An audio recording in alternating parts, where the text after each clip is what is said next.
4010006. Saya berasal dari kelompok 3 dengan judul yaitu model-model konsep kurikulum. Saya akan menjelaskan materi kami yang berjudul model-model konsep kurikulum. Saya mengambil topik kedua yaitu tentang kelebihan dan kekurangan dari model-model konsep kurikulum. Yang pertama yaitu model kurikulum subjek akademik, di mana kelebihan dari model kurikulum subjek akademik ini yang pertama yaitu materi pembelajarannya tersusun secara sistematis dan terukur, sehingga siswa dapat mempelajari konsep dari tingkat yang sederhana menuju tingkat yang lebih kompleks. Lalu yang kedua, standar pendidikan yang lebih jelas dan seragam, sehingga memudahkan sekolah dan guru dalam menentukan tujuan serta capaian pembelajaran. Yang ketiga yaitu penilaian hasil belajar itu relatif mudah dilakukan melalui tes, ujian, maupun tugas yang sudah disiapkan. Lalu yang keempat, membangun dasar pengetahuan yang kuat terutama pada mata pelajaran akademik seperti matematika, IPA, IPS, ataupun bahasa. Lalu selanjutnya membantu siswa menguasai konsep-konsep ilmiah yang diperlukan untuk melanjutkan pendidikan ke jenjang yang lebih tinggi. Lalu selanjutnya memudahkan guru dalam menyusun perencanaan pembelajaran karena materinya itu telah tersusun secara jelas dalam kurikulum tersebut. Lalu yang terakhir, mendorong terciptanya standar mutu pendidikan yang relatif sama di berbagai sekolah. Selanjutnya kekurangan dari kurikulum subjek akademik ini. Yang pertama, siswa cenderung menjadi pasif karena proses pembelajarannya itu lebih berpusat pada guru sebagai sumber utama informasi. Jadi siswa tersebut tidak aktif di dalam kelas. Lalu yang kedua, materi pembelajarannya itu sering terasa jauh dari kehidupan sehari-hari siswa tersebut, sehingga siswa itu sulit dalam memahami ilmu-ilmu yang dijelaskan oleh guru tersebut di kehidupan sehari-hari. Lalu yang ketiga, pembelajarannya itu lebih menekankan kepada aspek kognitif dan hafalan dibandingkan dengan keterampilan berpikir kritis atau pemecahan masalah. Lalu selanjutnya, kurangnya memberi ruang bagi pengembangan kreativitas dan minat individu siswa tersebut. Dan yang terakhir, kurikulum ini kurang fleksibel dan dalam kesesuaian kebutuhan, bakat, dan juga perkembangan peserta didik yang beragam. Selanjutnya yang kedua yaitu model kurikulum humanistik. Adapun kelebihan dari model kurikulum humanistik ini, yang pertama yaitu menempatkan siswa sebagai pusat pembelajaran sehingga siswa tersebut lebih aktif dan terlibat dalam proses pembelajaran di kelas. Lalu yang kedua, memberikan motivasi belajar karena materi dan kegiatan pembelajarannya itu sesuai dengan minat, kebutuhan, dan juga potensi siswa tersebut di dalam kelas. Lalu yang ketiga, mengembangkan kemandirian dan rasa tanggung jawab peserta didik. Dan yang keempat, memperhatikan perkembangan karakter, emosi, dan juga aspek sosial dan kemampuan akademik siswa tersebut.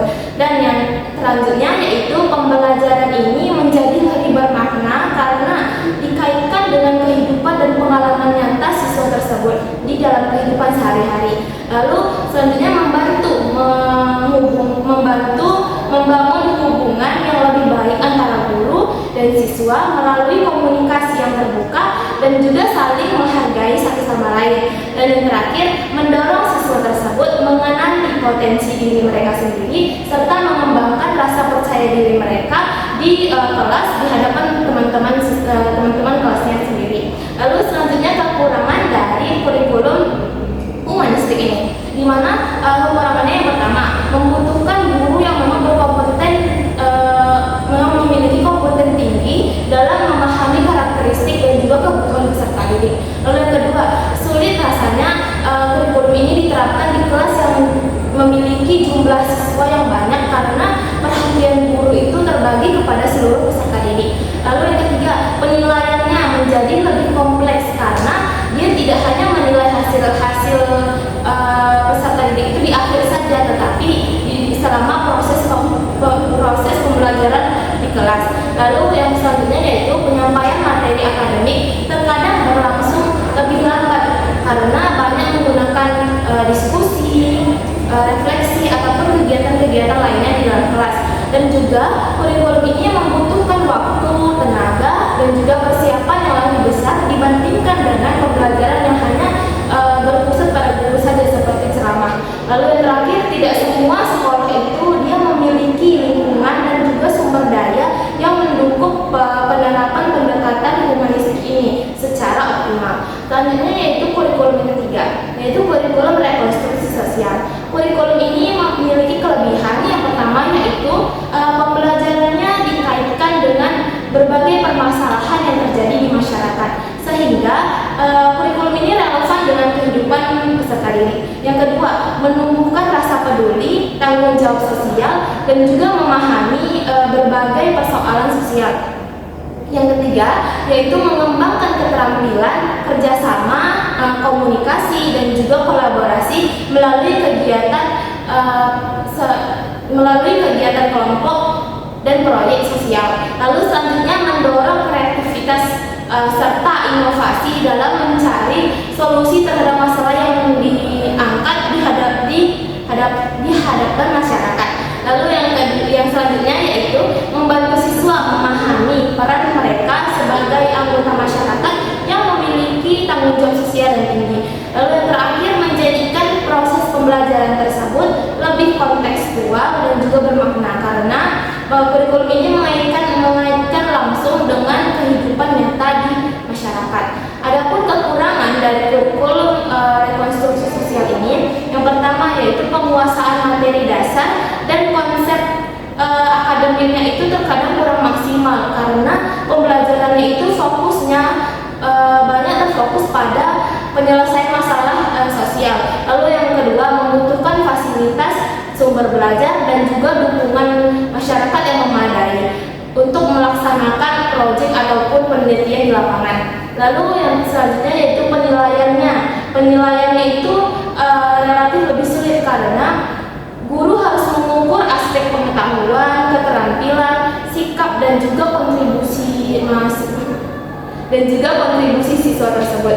Lalu selanjutnya yaitu kurang sesuai dengan sistem pendidikan yang sangat berorientasi pada ujian dan hasil nilai akademik. Lalu yang selanjutnya yaitu memerlukan kerjasama yang baik antara sekolah, keluarga, masyarakat agar tercapainya tujuan pembelajaran. Dan yang terakhir, tidak semua masalah sosial itu dapat dijadikan sebagai bahan pelajaran oleh peserta didik. Lalu selanjutnya yang keempat yaitu kurikulum teknologis, di mana kurikulum ini memiliki kelebihan dan kekurangan. Kelebihannya yaitu yang pertama, memberikan kesempatan kepada siswa itu untuk belajar kapan saja dan di mana saja melalui berbagai platform digital. Lalu yang kedua, pembelajarannya itu lebih menarik dan juga interaktif dengan memanfaatkan penggunaan video, animasi, ataupun simulasi dari media-media digital lainnya. Lalu yang ketiga, membantu siswa memahami materi yang sulit dimengerti melalui visualisasi dan teknologi pembelajaran modern. Dan selanjutnya yaitu melatih kemandirian belajar siswa, karena siswa dapat mengakses semua pembelajaran itu di media sosial. Lalu selanjutnya yaitu mempermudah guru juga dalam menyusun materi, memberikan tugas, dan juga melakukan evaluasi dan mengelola pembelajaran. Dan selanjutnya yaitu memperluas akses terhadap sumber belajar tersebut dari berbagai daerah. Selanjutnya yaitu membantu siswa mengembangkan keterampilan digital dan yang sangat dibutuhkan di era teknologi dan juga globalisasi sekarang ini. Adapun kekurangan dari kurikulum teknologis ini, yang pertama yaitu kurikulum ini sangat bergantung pada ketersediaan perangkat teknologi dan jaringan internet yang memadai. Yang kedua, tidak semua guru ataupun siswa itu memiliki kemampuan dalam menggunakan teknologi yang baik, sehingga mereka membutuhkan pelatihan-pelatihan tambahan agar mereka bisa mengerti pembelajaran lewat media sosial tersebut. Lalu yang ketiga, membutuhkan biaya yang cukup besar dan untuk penyediaan internetnya, perangkat ataupun aplikasi dan infrastruktur lainnya. Lalu yang selanjutnya yaitu kurikulum ini rentan terhadap berbagai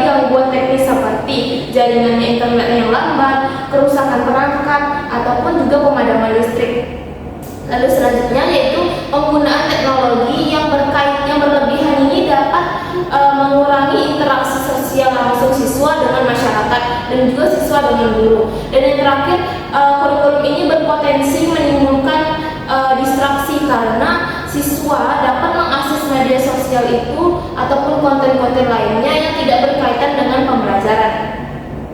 Dan yang terakhir yaitu menimbulkan kesenjangan pendidikan apabila tidak semua peserta didik itu memiliki akses teknologi yang sama. Nah, jadi dapat disimpulkan bahwasannya setiap model kurikulum itu memiliki karakteristik, kelebihan dan kekurangan yang berbeda-beda. Di mana kurikulum subjek akademik tadi dia menekankan kepada penguasaan ilmu pengetahuan secara sistematis. Nah, sedangkan kurikulum humanistik ini dia berfokus pada pengembangan karakter ataupun pengembangan potensi peserta didik. Nah, dan kurikulum rekonstruksi sosial itu dia menekankan pada pemahaman siswa ataupun kontribusi mereka di masyarakat. Dan sedangkan